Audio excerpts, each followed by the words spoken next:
Hello everyone, welcome to my channel Education to Awareness, and today we are going to discuss representation of vapor compression cycle on pressure enthalpy graph and temperature entropy graph with superheating and subcooling। तो आगे बढ़ने से पहले अगर अभी तक आपने हमारे चैनल को सब्सक्राइब नहीं किया है तो वीडियो के नीचे मौजूद सब्सक्राइब बटन को प्रेस करके चैनल को सब्सक्राइब कर लें और उसके बाद आने वाले बेल आइकन को ज़रूर प्रेस कर दें ताकि आपको वीडियो के जो फ्यूचर अपडेट्स हैं वो टाइमली मिलते रहें। Now there are total 4 process in a vapor compression cycle. These are compression with work addition, condensation with heat rejection, throttling process or expansion process with temperature reduction, and the last one is evaporation with the cooling effect. वाष्प संपीड़न निकाय में कुल 4 प्रक्रियाएं हैं।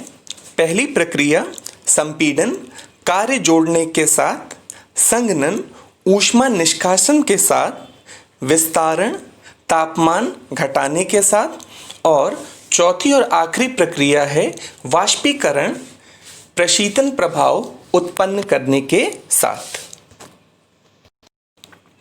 So now we are going to discuss these 4 process one by one and see how these process are represented on a pressure enthalpy graph and temperature entropy graph।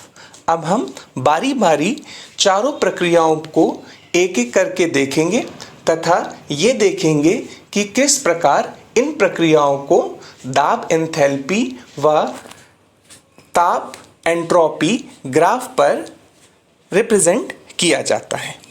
So starting with step 1, that will be the first process compression, जिसे हिंदी में हम कहते हैं संपीड़न।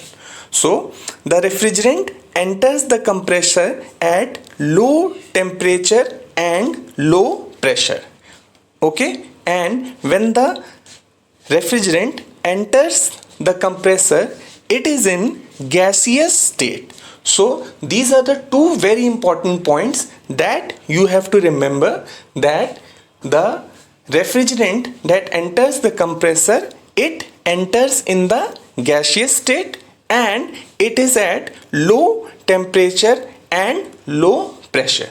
It is supplied by the evaporator. It is coming from the evaporator to the compressor. Okay, now what happens here? Compression takes place to raise the temperature and refrigerant pressure. So as you know, during the compression process or as the compression process is completed, the temperature and pressure will increase. So from low pressure, low temperature, it will convert it into high pressure and high temperature. ठीक है, तो अब क्या होता है कि जब refrigerant आपका कंप्रेसर में प्रवेश करता है तब ये आपका निम्न दाब व निम्न ताप पर होता है तथा इसके साथ ये गैस की अवस्था में रहता है। ठीक है, संपीड़न के बाद क्या होगा? संपीड़न के बाद इसका तापमान और दाब बढ़ जाएगा।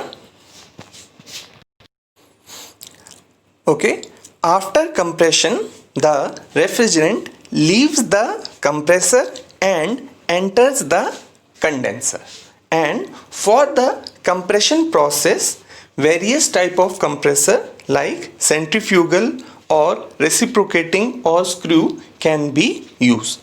ठीक है, तो संपीड़क के बाद जो प्रशीतक है वो आपका संघनित्र में प्रवेश करता है। संपीड़क में संपीड़न के लिए हम पार्श्वाग्र अपकेंद्री या स्क्रू टाइप का संपीड़क प्रयोग कर सकते हैं। नेक्स्ट हम देखेंगे कैसे हमारा जो ये पहला प्रोसेस है इसे हम हमारे ग्राफ पर रिप्रेजेंट करेंगे। So next we are going to see how we are going to represent this process on our graph. So Now we are going to represent our process on a pressure enthalpy graph. We have pressure on the y-axis and enthalpy on the x-axis. So in order to draw the process on the graph, first we have to understand what are saturated lines. अब हम हमारी प्रक्रिया को हमारे दाब enthalpy graph पर बनाएंगे, लेकिन दाब एंथैल्पी ग्राफ पर प्रक्रिया को बनाने से पहले हमें समझना होगा कि हमारी संतृप्त रेखाएं क्या होती हैं। तो यहाँ ग्राफ पे हमने y एक्सिस पे दाब लिया है और x एक्सिस पे हमने लिया है enthalpy. So as you see this line over here is the saturated line. Now this saturated line is divided into two parts by this point over here known as critical point. ठीक है, तो जैसा कि आपने देखा ये हमारी जो है ये संतृप्त रेखा है जो कि हमारा ये ऊपर मौजूद क्रिटिकल पॉइंट जिसे हम कहते हैं क्रांतिक बिंदु से दो भाग में डिवाइडेड है। Okay, so first part of the line is known as saturated liquid and the second half after this critical point is known as saturated vapor. Now as you can see, this line divides the graph into three regions. Okay, now the first region over here is subcooled liquid. So when the refrigerant condition is in this region, the refrigerant will be completely liquid. Okay, now the second region, as here you can see, when the refrigerant will be in this region, it will be in a transit phase, that is liquid plus gas. So either it will be changing from liquid to gas or gas to liquid. Okay, and the third region is superheated gas. So when in this region the gas will be in its superheated state.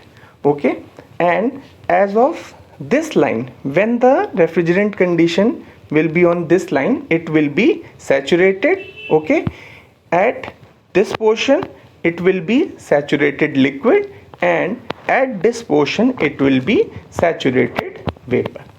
ठीक है, तो हम देख सकते हैं कि जैसा कि आप देख सकते हैं कि जो हमारी संतृप्त रेखा है वो हमारे ग्राफ को तीन भागों में डिवाइड कर दे रही है। पहला भाग है आपका अवशीतन द्रव। ठीक है, तो यहाँ पे जो द्रव होगा वो आपकी अवशीतन अवस्था यानी कि ठंडी अवस्था में आपका होगा। दूसरा जो है आपका वो है आपका द्रव प्लस गैस। ठीक है, तो जब आपका जो प्रशीतक है, ठीक है, वो जब इस अवस्था में होगा तो वो परिवर्तित हो रहा होगा या तो द्रव से गैस में या गैस से द्रव में। तो जब आपका प्रशीतक दूसरे भाग में होगा तो वो दोनों का क्या होगा, आपका मिश्रण होगा, द्रव और गैस का। और तीसरा हमारे पास आ जाता है यहाँ पे हमारा अतितापन गैस। तो जब इस अवस्था में प्रशीतक होगा तो उसका जो तापमान होगा वो अधिक होगा, गैसीय अवस्था में होगा और तापमान क्या होगा, आपका अधिक होगा। और जब हमारा प्रशीतक डायरेक्टली हमारी रेखा के ऊपर वाली अवस्था में होगा तब जो इसकी कंडीशन होगी वो अगर इस साइड पे है तो संतृप्त द्रव होगा और अगर इस साइड पे है तो आपका संतृप्त गैस होगा। So now we are going to represent the first process of compression on the pressure enthalpy graph. So as you can see, we have taken the initial condition 1 on the saturated gas line. Therefore, the initial condition for the refrigerant is saturated gas. अब हम हमारे pressure enthalpy graph पे पहली प्रक्रिया संपीड़न को represent करने जा रहे हैं। तो देखिए जो हमने पहला इनिशियल पॉइंट हमारा लिया है वो 1 पे लिया है, जो कि हमारा संतृप्त गैस रेखा पे है, इसलिए हमारा जो प्रशीतक होगा वो संतृप्त गैस की अवस्था में होगा। So as you can see the process goes from 1 to 2. So 1 is the initial condition, 2 is the final condition for the compression process. So as you can see, during the compression process the pressure is increasing, and on the x-axis you can see the enthalpy is increasing. ठीक है, तो आप देख सकते हैं कि हमारी प्रारंभिक बिंदु 1 से 2 तक हमारा कंप्रेशन का प्रोसेस यानी कि संपीड़न की प्रक्रिया संपन्न हो रही है। ठीक है, so as this is a compression process, therefore the pressure is increasing, and as work is done on the system, therefore the enthalpy is increasing. तो क्योंकि संपीड़न का प्रोसेस है इसलिए दाब आपका बढ़ रहा है, साथ ही साथ क्योंकि जो आपका निकाय है उस पर कार्य किया जा रहा है, जिसकी वजह से एंथैल्पी भी आपकी बढ़ रही है। सो H2 minus H1 represents the work done by the compressor.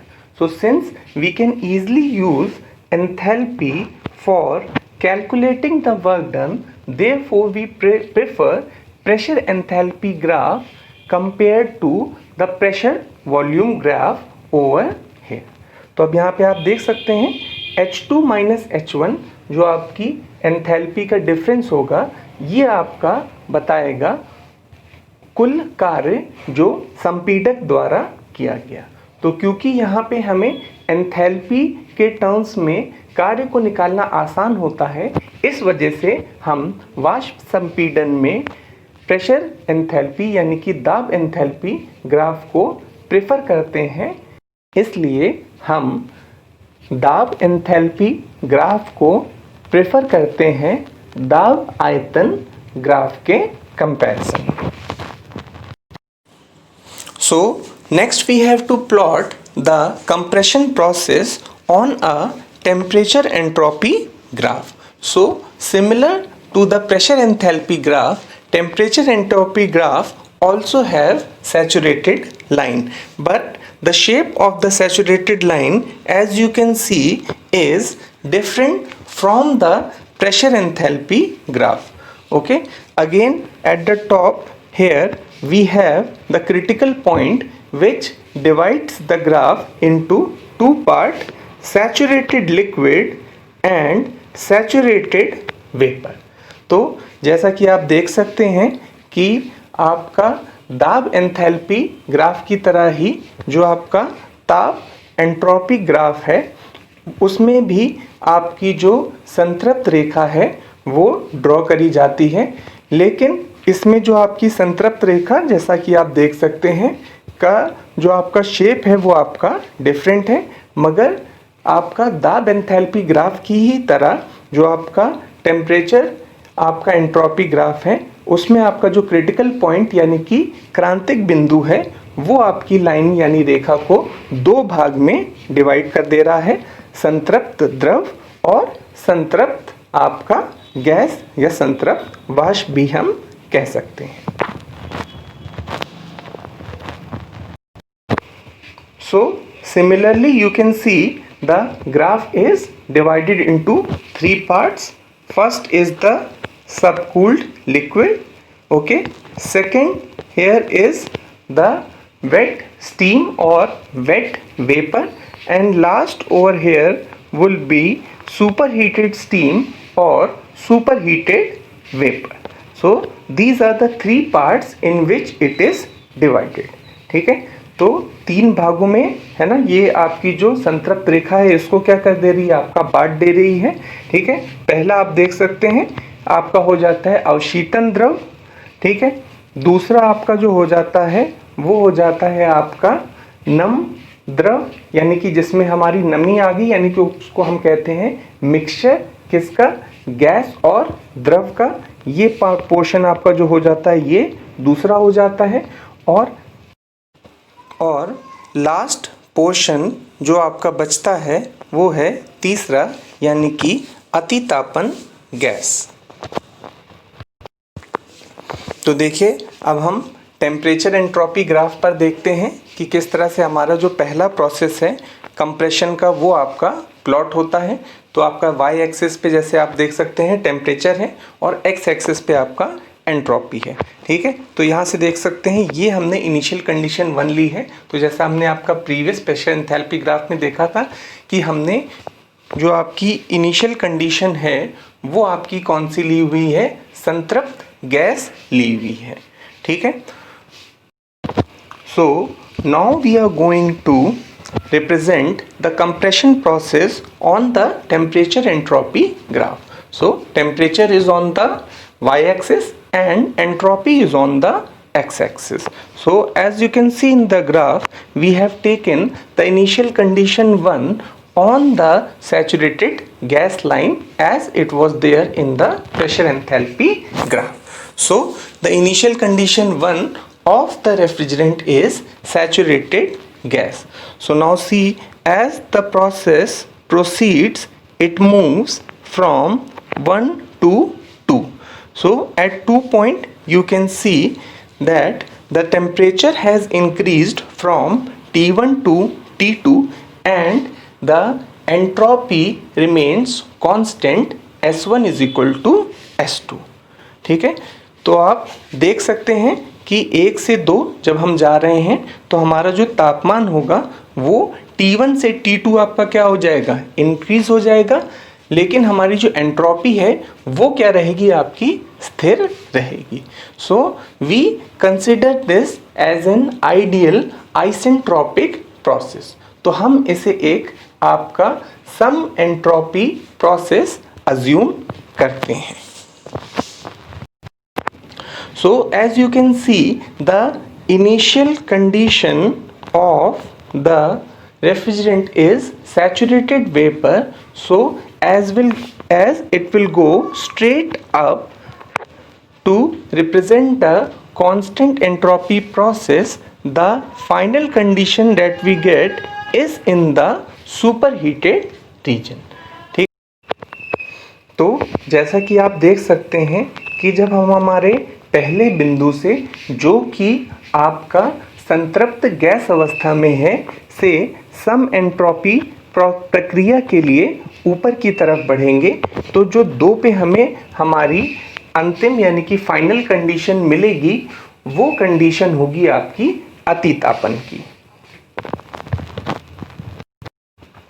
So next we have step 2, that is the second process, condensation. So condensation essentially behaves as a heat exchanger.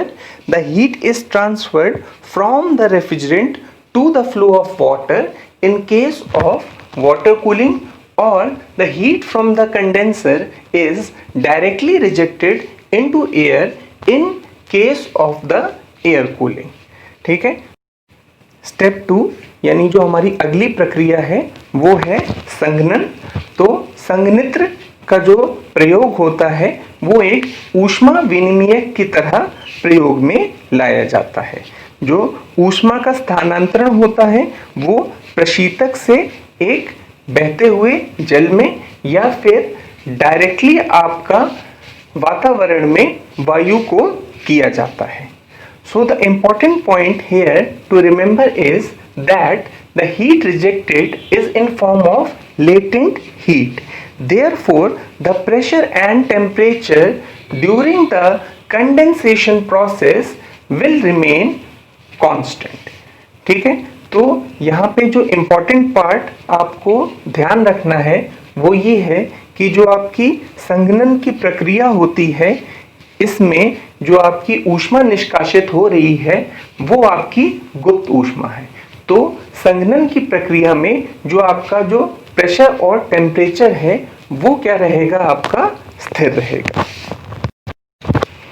The second important thing that you have to remember is the condition of the refrigerant that is the state of the refrigerant when it enters the condenser is in gaseous state and after condensation it leaves the condenser in liquid state.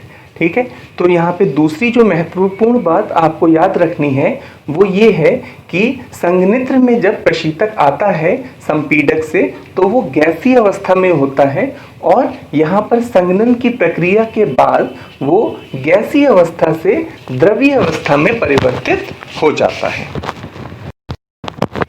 So next we are going to see how we are going to represent the second process, that is the condensation process on our pressure enthalpy graph.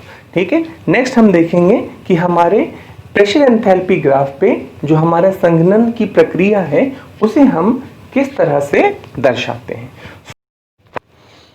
Now we have already discussed the process of compression 1 to 2. So the exit to the compressor is the entry to the condenser. So as you can see now, after the compression process the refrigerant will be in the superheated state. So from this superheated state it will move at constant pressure. So as you can see in the graph, in the process 2 to 3 the graph moves at constant pressure from 2 to 3. So since as you can see the pressure will remain constant and the enthalpy will decrease from 2 to 3, that will be H2 minus H3. So this total reduction in enthalpy will be the amount of heat rejected by the condenser during the condensation process. ठीक है, तो जैसा कि आप देख सकते हैं दो पॉइंट पे, दो बिंदु पे जो आपका प्रशीतक है वो अतितापन भाग में है. तो जिस तरह से आप देख सकते हैं कि आपका ग्राफ क्या कर रहा है, प्रोसीड कर रहा है और कहाँ पे जा रहा है, 2 से आपका 3 पॉइंट पर.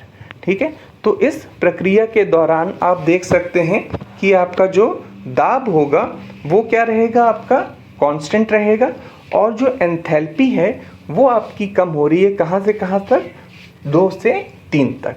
तो H2 माइनस H3 ये आपका जो एंथैल्पी में डिफरेंस होगा, this will be the amount of heat rejected, यानी कि इतनी कुल ऊष्मा का निष्कासन संघनित्र द्वारा होगा संघनन की प्रक्रिया में. ठीक है, तो जैसा कि देख सकते हैं कि जो हमारा थर्ड पॉइंट है वो अब हमारा कहाँ पे आ जा रहा है, ये हमारी सैचुरेटेड लिक्विड लाइन पे आ जा रहा है. यानी कि अब जो हमारा सारा का सारा गैस है वो किस में परिवर्तित हो गया है, आपका लिक्विड में परिवर्तित हो गया है. ठीक है, तो यहाँ पे ध्यान रखेंगे एक पॉइंट आपको और रिप्रेजेंट किया गया है 2 डैश. ठीक है, तो क्या होगा, 2 से 2 डैश वाली जो आपकी कंडीशन है वो किसके लिए है, सुपर हीटेड से सैचुरेटेड के लिए, यानी कि अति तापन से आपका संतृप्त के लिए. And 2 dash two 3 is the actual condensation process. तो क्या होता है, क्योंकि ये आपका ऑलरेडी कहाँ पहुँच चुका, अति तापन में पहुँच चुका है, तो पहले हम इसे ठंडा करके कहाँ पे लाते हैं, इसके संतृप्त पॉइंट यानी सैचुरेटेड पॉइंट पे लाते हैं. उसके बाद फिर हम आपका जब एक बार ये अपनी सैचुरेटेड कंडीशन यानी संतृप्त कंडीशन पे आ गया है तब इसका आपका संघनन यानी कि कंडेंसेशन आपका स्टार्ट होगा. ठीक है, तो यहाँ पे देख सकते हैं ये जो आपका रीजन होगा 2 डैश टू 3. ठीक है, तो ये वो रीजन है जो हमने अपना आपको ध्यान हो तो अभी हम लोगों ने देखा था ग्राफ पे, जिसको हम कहते हैं गैस प्लस लिक्विड. यानी कि अब यहाँ पे धीरे धीरे जब हम इस 2 पॉइंट से 3 पॉइंट की तरफ क्या कर रहे हैं, बढ़ रहे हैं, तो हमारी की सारी जो गैस है वो किस में कन्वर्ट हो रही है, लिक्विड में कन्वर्ट हो रही है. और जैसे ही हम किस पे पहुँचते हैं, हमारे 3 पॉइंट पे पहुँचते हैं, तो क्योंकि ये सैचुरेटेड लिक्विड कंडीशन है, इसका मतलब सारी की सारी गैस जो है आपकी लिक्विड में कन्वर्ट हो चुकी है. So as we move from 2 to 3, so the point 2 to 2 dash represents the cooling of the refrigerant from the superheated state to the saturated state, and 2 dash to 3 is the conversion of saturated vapor into saturated liquid.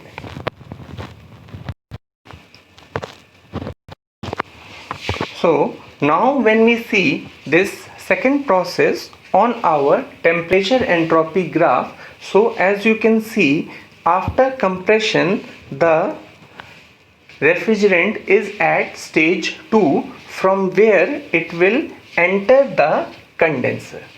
Okay, so at stage 2, since we have seen it is in superheated state, so first we have to reduce the temperature from 2 to 2 dash, that is T2 to T2 dash, so that from the superheated state it comes into its saturated state. So once it comes into its saturated state, that is 2 dash, so now when the condensation process takes place from 2 to 3, then the temperature remains constant.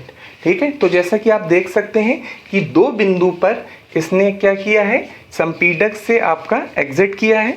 अब दो बिंदु से 2 dash है ना, यानी कि 2 dash तक हमारा टेम्परेचर क्या करेगा, आपका डिक्रीज करेगा और ये अतितापन से संतृप्त तक आ जाएगा. ठीक है, एक बार जब ये संतृप्ति कंडीशन में आ गया है, उसके बाद इसका परिवर्तन स्टार्ट होगा गैस से द्रव की अवस्था में. तो जैसा कि आप देख सकते हैं कि आपका 2 से 3 जब ये जाएगा, ठीक है, तो ये गैस से द्रव की अवस्था में परिवर्तित होगा, और 3 पे जैसा कि आपको पता है कि ये आपकी संतृप्त द्रव लाइन है, ये कि पूरा का पूरा लिक्विड में कन्वर्ट हो जाएगा. ठीक है, तो ये आप एक डिफरेंस देख सकते हैं कि प्रेशर एंथैल्पी में हमने देखा था कि ये लाइन बिल्कुल स्ट्रेट रहती है, क्योंकि प्रेशर जो होता है वो पूरे कंडेंसेशन प्रोसेस में पूरे आपका कांस्टेंट रहता है. लेकिन क्योंकि ये हमने देखा कि हमारा आपका सुपर हीटेड कंडीशन में चला गया है, इस वजह से इसका कंडेंसेशन स्टार्ट करने से पहले हमें इसे सैचुरेटेड पॉइंट पर लाना पड़ता है, संतृप्त पॉइंट पे लाना पड़ता है. So since the refrigerant since the refrigerant is in the superheated state, so first we have to bring it to the saturated state, then only the condensation process will start at constant temperature. Now the next process, that is step 3, throttling and expansion. So what happens after the condensation has been done and it is converted into high pressure saturated liquid, now it is allowed to go through a expansion valve. When the refrigerant enters the expansion or throttling valve, it expands and releases its pressure. Consequently, the temperature also decreases during the process.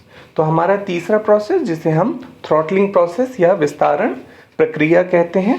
ठीक है, तो इस प्रक्रिया में हमारा अब जो उच्च दाब का द्रव्य प्रशीतक है वो एक विस्तारण डिवाइस के थ्रू पास करता है, जिससे उसका प्रेशर डिक्रीज करता है. तो प्रेशर यानी दाब के डिक्रीज होने पे उसका तापमान भी साथ ही साथ आपका क्या करता है, डिक्रीज करता है. ठीक है, तो अब हम इसको देखेंगे कि किस तरह से हमारा ये जो थर्ड प्रोसेस है इसे हम अपने ग्राफ पर रिप्रेजेंट करेंगे. So now we are going to see how to represent the throttling और expansion process on the graph. So as you remember, we have already reached the point third after the condensation, and we have taken this third point at the saturated liquid line. So now you have to remember that the throttling or an expansion process is constant enthalpy process. Therefore, the graph will move straight down in a vertical line. So as you can see, as the graph will move down, the pressure will decrease, the enthalpy remains constant. So there is no work done during this process.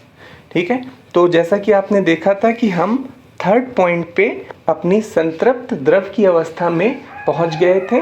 तो जब आपका ये expansion यानी कि विस्तारण का process होगा, ठीक है, तो उस केस में क्या होगा कि आपका जो प्रशीतक है उसका प्रेशर डिक्रीज करेगा।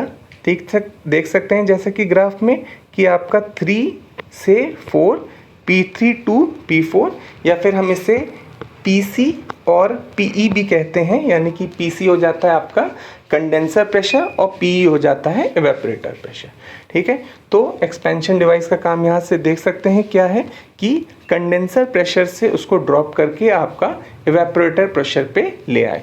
तो क्योंकि एंथैल्पी आप देख सकते हैं क्या रहती है, आपकी कांस्टेंट रहती है, H3 माइनस H4 जो होगा वो आपका क्या होगा, 0 होगा। तो इस प्रक्रिया में कोई भी कार्य आपका नहीं किया जाता है।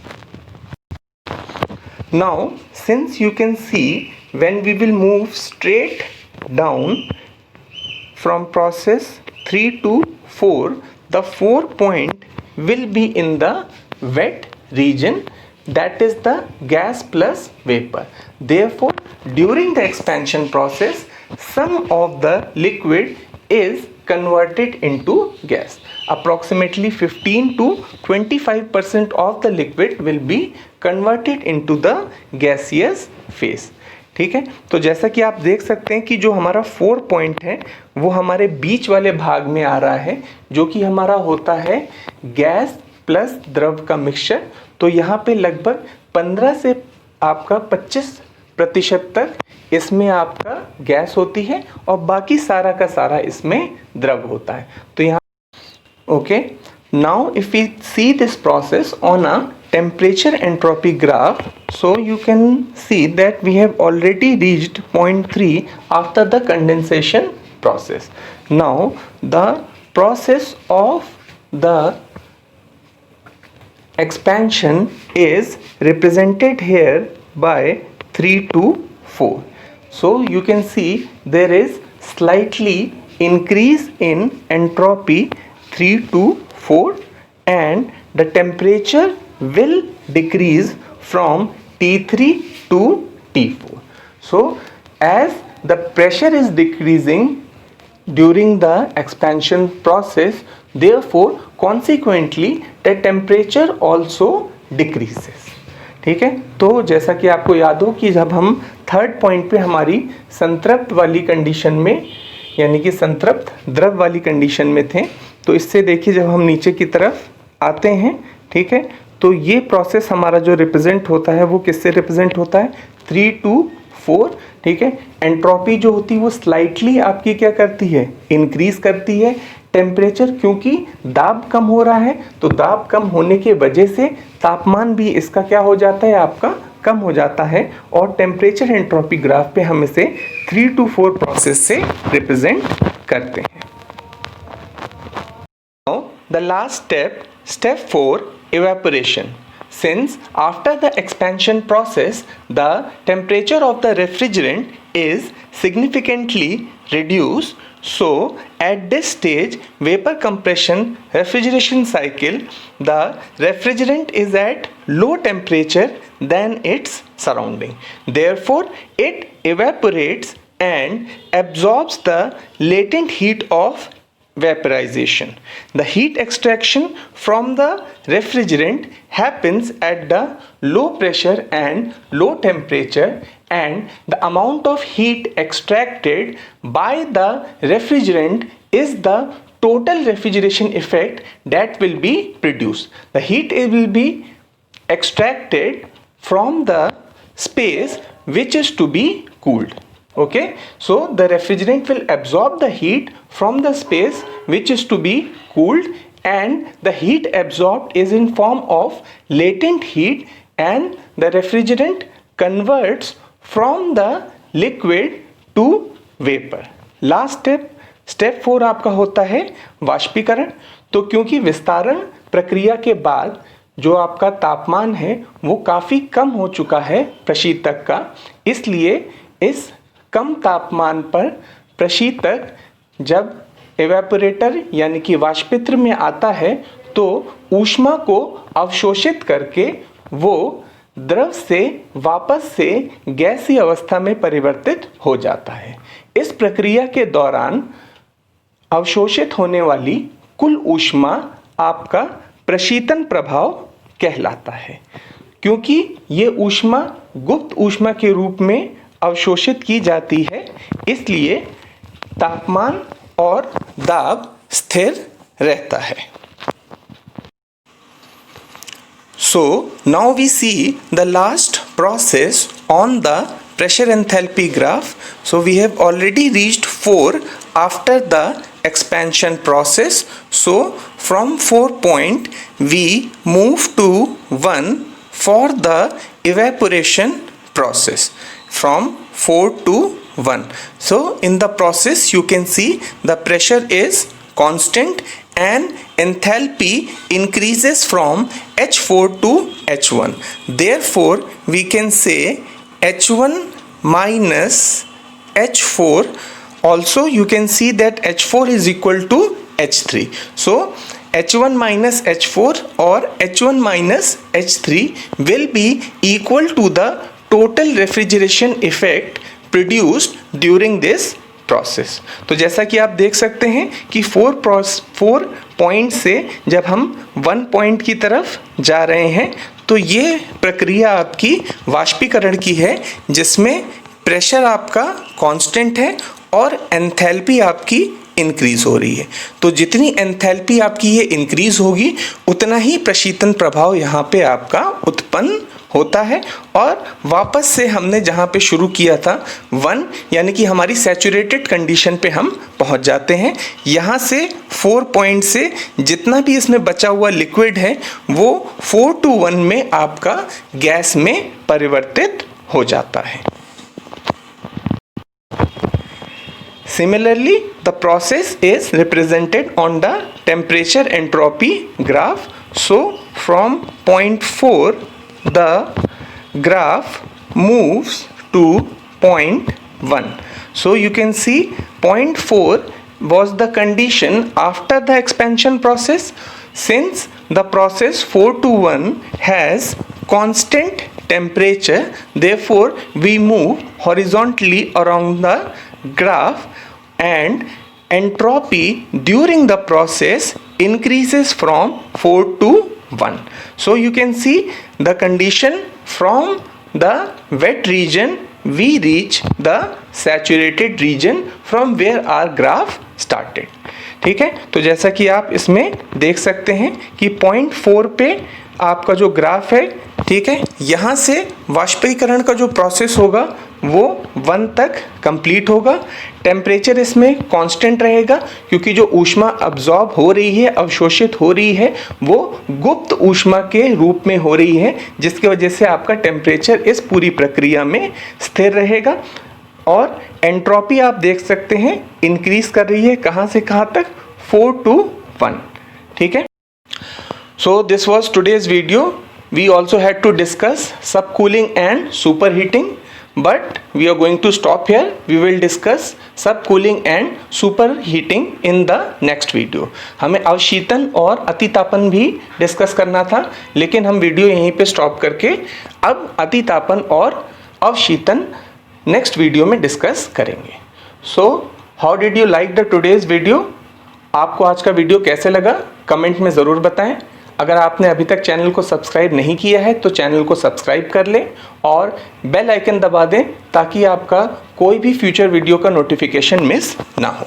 Thank you.